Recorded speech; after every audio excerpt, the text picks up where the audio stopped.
Hi everyone, it's Matt Barnes here, and today I want to talk to you about what W.D. Gann calls the 3 reasons people lose money in the stock market and how to make it back. This is taken from Gann's book, 45 Years in Wall Street. It's only a short little section, but it really encapsulates what Gann was all about and how we trade at safety in the market. So let's take a look at it. By the way, if you haven't already subscribed to our channel, please click on the subscribe button just below this video to keep up to date with all of our upcoming videos. So let's start by looking at the 3 reasons people lose money. Gann says, number 1, they overtrade or they buy and sell too much for their capital. If you think about it, a $5,000 trading account can control a $1 million FX position, which is absolutely huge. The problem with that is that $1 million position can wipe out your account very quickly because you're overtrading. You're buying or selling too much for the amount of capital that you have in your account. And this is a frequent problem that traders encounter because in trading, there's no boss, there's no authority to stop us and say, hey, don't do that. You're not allowed to do that. We have a lot of freedom and independence as traders. So part of the trading journey is learning to have the discipline to manage your risk on the trade and not risk too much by buying or selling too much for the amount of capital that you have in your account. The second reason Gann gives is that people don't place stop loss orders or limit their losses. In trading, there's an old saying to cut your losses short and to let your profits run. And that's one of the most important things if you want to be a successful trader. If you're making a profit, let it go as long as you can. But if your trade is moving into a loss and it's moved past your point of no return or the furthest point that you think the market can go against you, just take your medicine, take your loss and move on.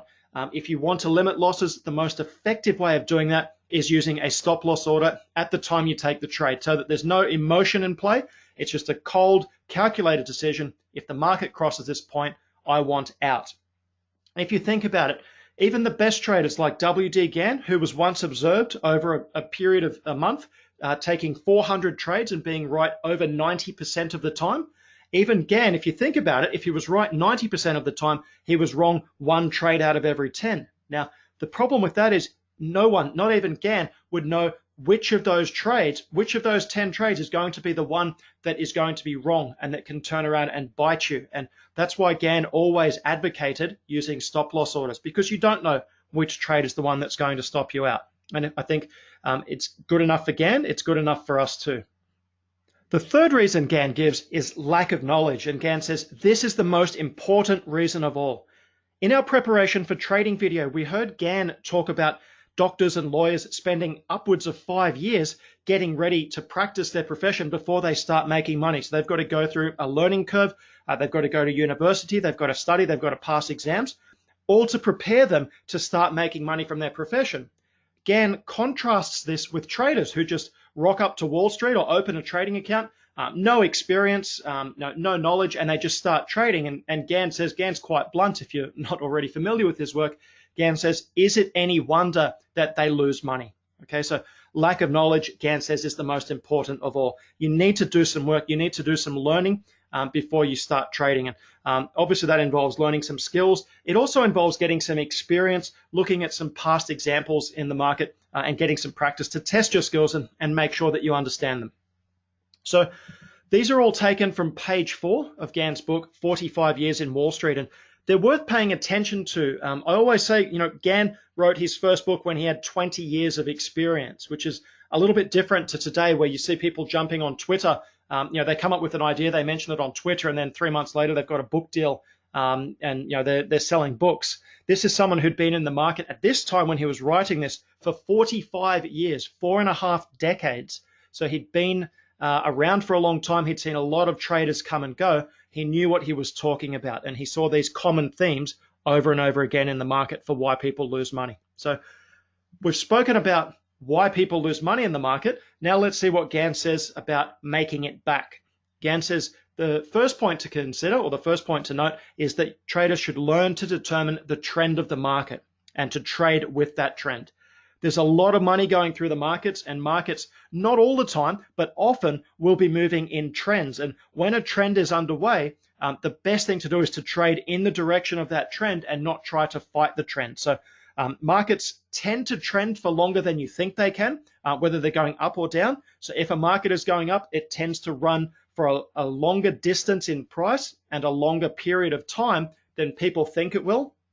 Then when markets turn around and start coming down, they often tend to fall a lot further and for a lot longer than people think they will. So the best thing to do is to learn how to identify the trend, whether it's up or down, and to learn how to trade the trend, whether it is up or down. So if you don't know how to trade a downtrend, you do that via short selling. Safety in the Market students, just check out Appendix A of your Smarter Starter Pack in the Active Trader program, and you'll see everything you need to learn about short trading there.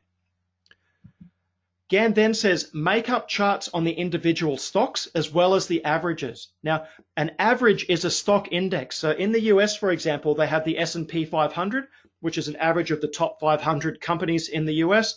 They also have the NASDAQ index, which focuses on technology stocks. So let's say you wanted to trade Apple or Facebook shares, for example. You'd keep up a chart of Apple and Facebook, but you would also keep up a chart of the NASDAQ index so that you could see what was on the horizon for technology stocks in general. And you'd probably also keep an eye on the S&P 500 too. What kind of charts? Well, Gann gives two definitions. Firstly, he talks about time frames. He says keep up daily, weekly, monthly, quarterly, and yearly charts. Now, that might seem like a lot of work. Obviously, it's a lot easier if you have a piece of trading software like Profit Source software, which I use. But keep up those different time frames because there is more than one trend unfolding in a market at any one time. There'll be a short-term trend on something like a daily swing chart. There'll be a medium-term trend on something like a weekly or a monthly chart, and there'll be a longer-term trend that will show up on maybe your quarterly or even yearly chart. And where a lot of traders go wrong is they find a trade that looks really good on the daily chart, and it might say buy because the daily chart is going up, but the weekly and monthly and maybe quarterly charts are all pointing down. They're all trending down. So what the trader is doing is they're fighting the trend. They're not trading in conjunction with the bigger picture trend. Okay, so Gann says, look at all of the different kinds or the different time frame charts there. And in terms of what kind of chart Gann used, Gann actually used two kinds of chart. He used the bar chart and he used the swing chart. And they're two different kinds of charts for two different purposes. The bar chart is used for entries into the market and also for form reading a market to check the strength or weakness of a market. The swing chart, on the other hand, is used for determining the trend of the market. And also in David Bowden's Active Trader program, David uses swing charts in his price forecasting. Okay, so when he was putting forecasts together on markets. So really important to learn those kinds of charts. So only a short video today.